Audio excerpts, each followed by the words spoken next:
Olá, hoje nós vamos falar sobre o Simple Future Will. Simple Future Will, que é o futuro simples mais o will, que é igual o verbo modal. O futuro é uma forma verbal comunente, né? Ele é utilizado para expressar eventos que ainda não acontecerão, estando estes situados depois do ato da fala ou da escrita. O Simple Future, que é o futuro simples, expressa fatos e acontecimentos que provavelmente ocorrerão.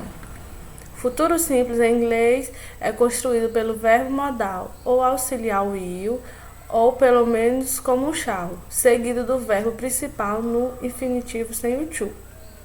No futuro simples existem três formas. Quais são?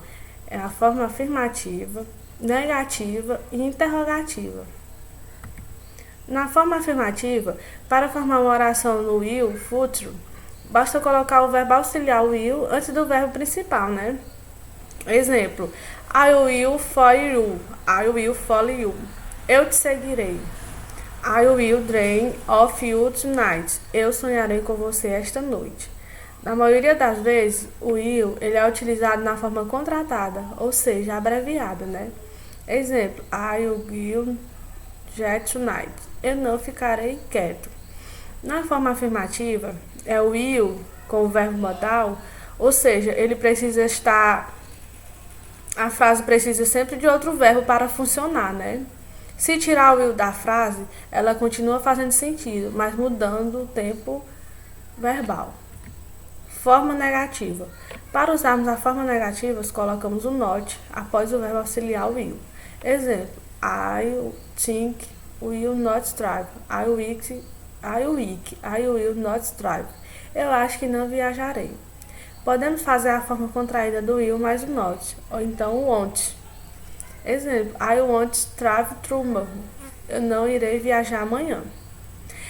Então, o will, a forma negativa, ele é will, not, ou então o won't. Note-se que o verbo não muda, apenas o modal, né? Na forma negativa. Na forma interrogativa, apenas trocar o auxiliar will e o sujeito de lugar, quer dizer, colocar o will para o início da frase. Exemplo: will you go? Você vai ir, você irá. Will she will? Ela vai vencer, ela vencerá. Para fazer pergunta com will, basta trocá-lo de lugar com o sujeito. O will ele é um verbo modal que indica ações futuras. Para a forma afirmativa, usamos o will seguido com o verbo. Para a forma negativas, o will, usamos o will, not ou o won't. Para a interrogativa, o sujeito é trocado de lugar com o modal. Então, chegamos ao final de mais uma aula. Espero que todos tenham gostado. Thank you.